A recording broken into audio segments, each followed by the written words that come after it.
Estamos começando mais um Farofa Crítica Aperitivo. Hoje é terça-feira, dia 5 de novembro de 2019. E o assunto de hoje é a crise política que teve um novo ingrediente na semana passada com investigações que levaram ao envolvimento, ou pelo menos à proximidade, da família do presidente Bolsonaro com o caso do assassinato de Marielle Franco. Começou com uma reportagem do Jornal Nacional da Rede Globo de televisão, dizendo que um dos suspeitos do assassinato de Marielle Franco visitou o condomínio onde reside o Bolsonaro e, segundo o depoimento do porteiro, ele pediu autorização para entrar no condomínio para a casa onde reside o presidente da República. E esse teria autorizado essa entrada e essa pessoa, né, esse assassino, foi na casa de Rony Lessa, que é outro aí acusado do assassinato da vereadora Marielle Franco. O presidente ficou muito contrariado, muito irritado com essa revelação. Ele estava em viagem na no Oriente Médio, na Arábia Saudita, fez uma live fazendo críticas duras à Rede Globo de televisão, inclusive ameaçando caçar a concessão da emissora. E no dia seguinte houve um recuo da Rede Globo, do Jornal Nacional. Primeiramente, houve aí uma posição muito rápida do Ministério Público, afirmando que o depoimento do porteiro era mentiroso. Havia também, né, a comprovação do presidente da República que naquele dia ele estava em Brasília, de fato ele comprovou isso, né, que ele estava numa votação em Brasília e que, portanto, não poderia ter autorizado a entrada dessa pessoa no seu condomínio. Bom, nesse processo de idas, vindas, recuos, etc., o Jornal Nacional, né, recuou, né, dessa denúncia, deu essa versão do presidente da República, embora ele continuou tendo uma postura agressiva em relação à emissora do Rio de Janeiro. Mas nessas idas e vindas, algumas questões ficaram em abertas, né? Primeiro, quero destacar aqui a reportagem do jornalista Luiz Nassif, dizendo, né, ele teve contato com várias fontes, né, que ele não identifica, mas ele afirma que naquele condomínio, Vivendas da Barra, onde reside o presidente da República e também, né, o Rony Lessa, que é um dos acusados do assassinato de Marielle Franco, não há interfone. Tá? O sistema ali do condomínio, a portaria liga para os telefones fixos ou para os celulares dos moradores.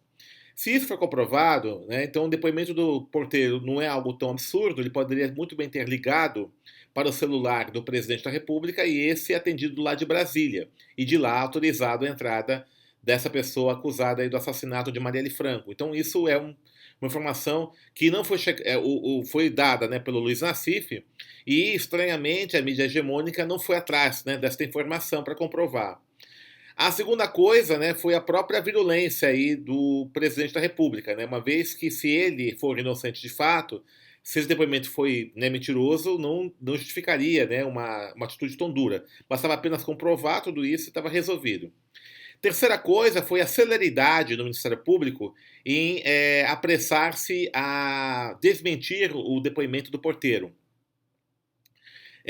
Logo na sequência, né, as três promotoras que estão investigando o caso, houve aí o vazamento de informações de uma delas, né, por parte do site Intercept, de que uma delas era apoiadora do Bolsonaro, inclusive há fotos dela no Instagram defendendo o Bolsonaro, não só o Bolsonaro, mas também, né, aquele candidato a deputado que quebrou a placa de Marielle Franco.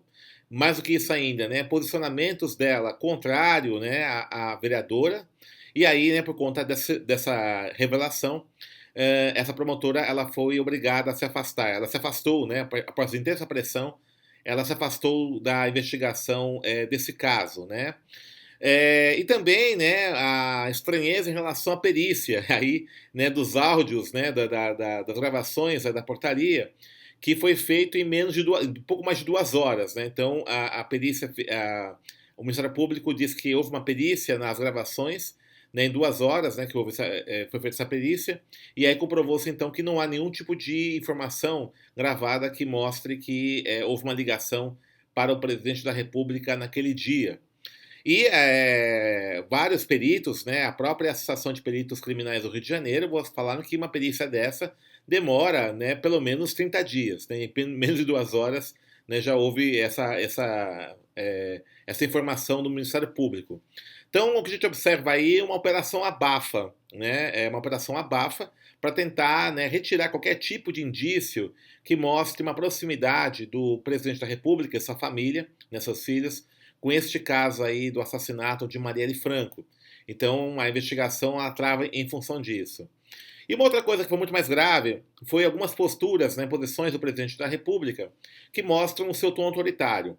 Primeiramente, quando ele fala que vai convocar a Polícia Federal e chegou até a dizer que conversou com o ministro da Justiça, Sérgio Moro, para reinquirir, né, o porteiro do condomínio. Então, veja, isso é uma coisa gravíssima, porque ele está usando uma instituição de Estado, que é a Polícia Federal, em sua defesa, né? Ele está aparelhando a Polícia Federal. Tá? Então, isso é uma coisa muito grave. Né? E segundo, quando ele admitiu publicamente que ter pego as gravações da secretária eletrônica ali do condomínio para poder, né, tomou posse disso, para dizer que as gravações não têm nenhum tipo de informação a respeito de que ele autorizou a entrada daquela pessoa. Tá? Quando ele faz isso, ele está apropriando-se de forma ilegal de provas de uma investigação. Né? Isso é um crime. E ele admite publicamente que isso aconteceu e diz que isso não é nenhum tipo de crime. Né? Então vejam como é que está acontecendo uma série de posições aí do presidente, aí ladeado pelo seu ministro da Justiça, Sérgio Moro, que apontam para uma concepção autoritária de Estado, de um aparelhamento de Estado. E ainda, né, na sequência, o seu filho, né, o Carlos Bolsonaro, fala que, se for necessário, será implementado um novo AI-5, né, o ato institucional número 5, aquele mesmo ato que foi promulgado pela ditadura militar em 1969, que rompeu todas as garantias individuais, fechou o Congresso Nacional, houve uma intervenção no Supremo Tribunal Federal, enfim, uma série de medidas autoritárias que certificou o fechamento total do regime. Então, o Bolsonarinho disse que, caso as manifestações populares no Brasil crescessem, chegassem num nível como chegou no Chile, por exemplo, né, no qual há um cerco ali ao presidente de direita Sebastião Pinheira, que seria necessário, então, implementar um regime ditatorial. Né? Essa foi a defesa aberta, explícita do deputado Bolsonarinho. Né? E isso motivou, inclusive, um pedido de cassação do seu mandato, tanto no Supremo Tribunal Federal, como também na Comissão de Ética da Câmara dos Deputados, né, por quebra de decoro parlamentar. Bom, o que é interessante nesse processo todo, né, que você tem aí, né, uma postura, né, que vai caminhando para algo extremamente autoritário na perspectiva política desse governo, e ao mesmo tempo a agenda neoliberal vai sendo implantada. E é muito interessante que esse governo ataca a liberdade de imprensa, ataca a Folha de São Paulo, ataca a Globo, e esses veículos de comunicação continuam apoiando a política econômica do governo. Tem um editorial na Folha de São Paulo, acho que foi ontem, na segunda-feira, me parece, né, dia 4, ou terça, dia 5, não tenho certeza, mas esses dias que ela faz elogios laudatórios, né, à política econômica do governo, essa política de destruição, né, dos direitos sociais, de destruição do Estado brasileiro e assim por diante.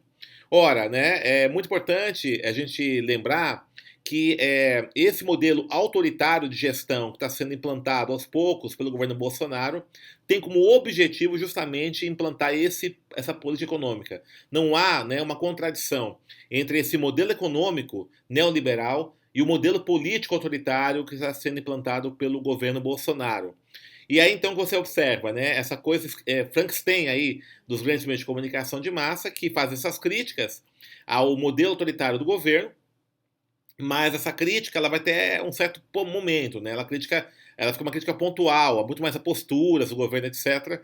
Mas no geral ela acaba concordando com esse modelo econômico. Aí então fica essa situação, né? Para os movimentos sociais, né? Como é que a gente deve lutar? Há já, né, um certo setor da esquerda, da oposição, que tem apontado para a bandeira fora Bolsonaro, defender o impeachment de Bolsonaro. Né? É claro que essas posturas do governo Bolsonaro, elas criam várias zonas de tensão, inclusive com próprios setores da burguesia brasileira. né, dos setores da direita, dos setores conservadores. Cria atritos, tem criado atritos, e a gente está observando isso com essas brigas com a Rede Globo, com a Folha de São Paulo, com certos setores aí da direita, né, com o presidente do Congresso Nacional, e assim por diante, da Câmara dos Deputados, assim por diante. Entretanto, o Fora Bolsonaro ele não resolve a essência dos problemas que a população brasileira sofre. E essa essência está justamente ligada ao projeto neoliberal. O que essa direita, setores da direita querem, na verdade, é tirar Bolsonaro para ter um governo que tenha menos, que crie menos zonas de tensão política, para que a aplicação do projeto neoliberal não corra riscos. Então, para o campo progressista, o fora Bolsonaro não é suficiente. Não é suficiente apenas retirar o Bolsonaro, com tudo o que ele representa. Mas é necessário que haja uma mudança de rota no Estado brasileiro. Por isso, então, é importante que sabemos distinguir o joio do trigo nessa situação. Existem setores aí no campo que estão se opondo ao governo Bolsonaro que querem manter a essência da política econômica de destruição do Estado e das políticas públicas e querem tirar o Bolsonaro, mas que isso seja tocado por Mourão ou talvez pelo presidente da Câmara. E existe, né, uma oposição de caráter popular que quer de fato derrotar, né, esse modelo econômico, esse modelo político, uma vez que isso significa mais miséria e mais problemas para a população brasileira. Então, nós teremos atos hoje, dia 5, né, contra esse governo, apontando aí a raiz autoritária, exigindo a elucidação do caso de Marielle Franco, né, esses atos estão sendo convocados pela Frente Brasil Popular e pela Frente Povo Sem Medo, então é muito importante fortalecer esses atos, e é também importante que já, né, a oposição progressista comece a discutir aí as eleições municipais de 2020, que vai ser um momento importante, particularmente nas grandes capitais, nos grandes centros urbanos, vai ser um momento importante para que a população expresse, né, a oposição consiga construir um movimento de oposição popular a esse governo. Tá? Então é muito importante que já se comece a articular candidaturas que unifiquem o campo da oposição progressista ao governo Bolsonaro e que apontem para outras perspectivas políticas de organização social. Então isso é muito importante a gente começar a entender que essa situação está bem complexa e, na minha opinião, né, o fora Bolsonaro ele não é suficiente para tirar o país desse atoleiro. Então é isso, ficamos nessa. Na quinta-feira agora, não esqueçam o Farofa Crítica Aperitivo. Perdão, Farofa Crítica Entrevista, na quinta-feira, a partir do meio-dia, nas nossas redes sociais. Acesse nosso canal, divulgue para seus amigos para nós aumentarmos o nosso número de inscritos. Um abraço, até a próxima.